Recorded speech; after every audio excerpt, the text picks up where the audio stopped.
Hey, what's up guys? Thank you for tuning in. In this video, we'll be talking about a person who is requesting for an advice on Reddit. He's 37 years old and his wife is 35. They have a combined income of $350,000 per year, and his wife is a PhD doctor. They have a net worth of 1.25 million US dollars, and then they also own a home of $800,000 on which only $250,000 are left on the mortgage, and the rate is 2.5%. So they should not be in any rush in order to pay off that $250,000 because they can make a lot more by simply investing. In addition to that, they have moved out of their home and have rented this for $32,000. All inclusive, their expenses are $20,000 per year. So they are making about $10,000 from their home as well. The interesting question that this person is asking about having kids.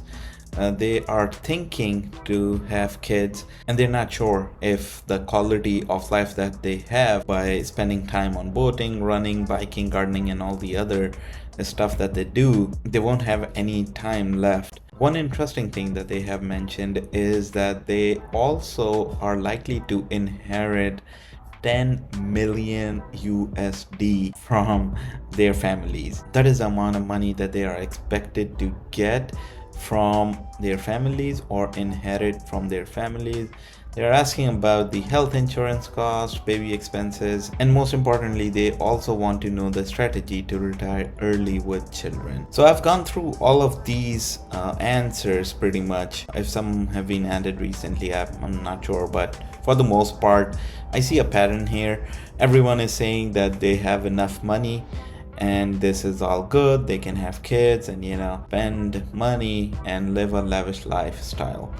But for the most part, I tend to disagree if this 1.25 net worth includes this $800,000 home. Because if $800,000 is included in $1.25 million net worth, then they're only left with $425,000 US dollars as an investment portfolio until they sell their $800,000 home by triggering a big tax bill plus the closing costs that they will have to pay, and then get rest of the money in their portfolio. I do not think that they are in a comfortable position, meaning their money is tied to an asset. Of course, it's an growing asset, but if you think about it, it's not liquid cash which they can invest. So if you look at the total portfolio value after $800,000 that is taken out, they're only left with $425,000.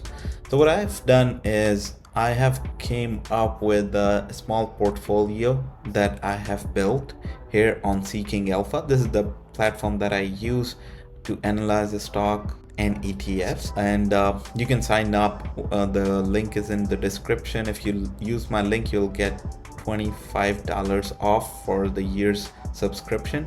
But anyway, this is a simple 3 ETF portfolio.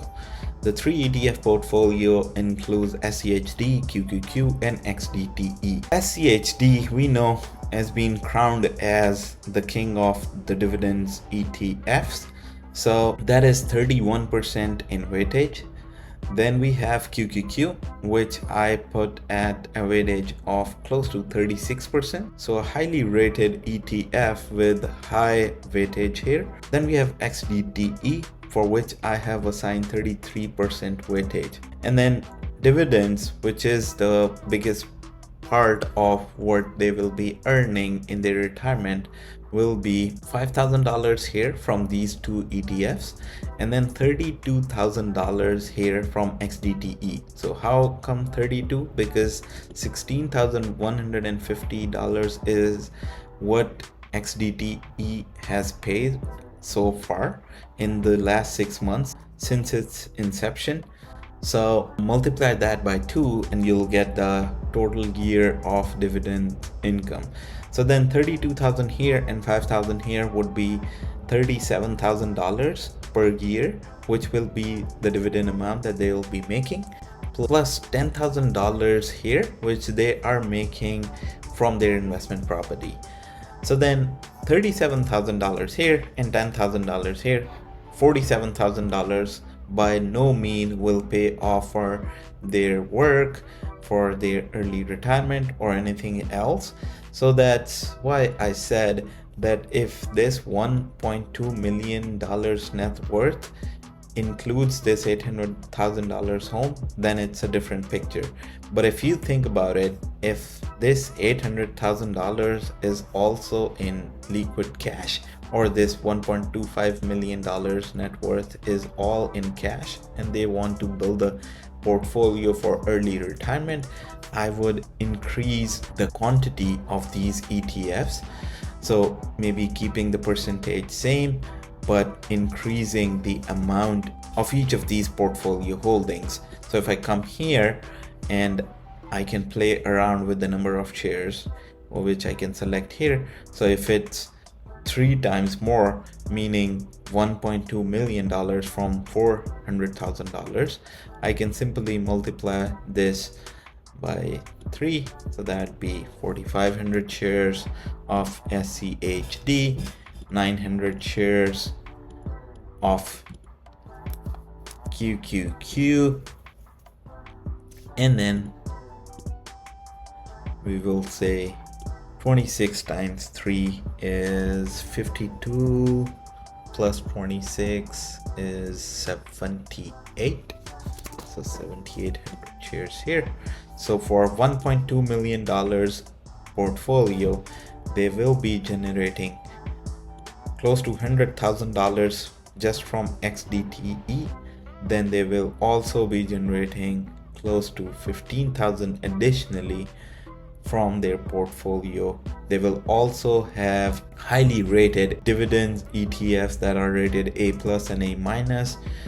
QQQ, of course, is here for the growth, and that is why we have high percentage of QQQ. Then we also have SCHD, which is gonna increase their annual income every single year, and then XDTE, which is gonna help them pay their bills. And if they can keep their expenses low, then they can avoid any depreciation from NAV erosion on XDTE, meaning they can reinvest half of what they gain here, and then rest keep eating the dividends from both SCHD and QQQ, and eat or take home half of XDTE and try to live off of this 60K for maybe 5-6 years before they can live off of XDTE dividends indefinitely.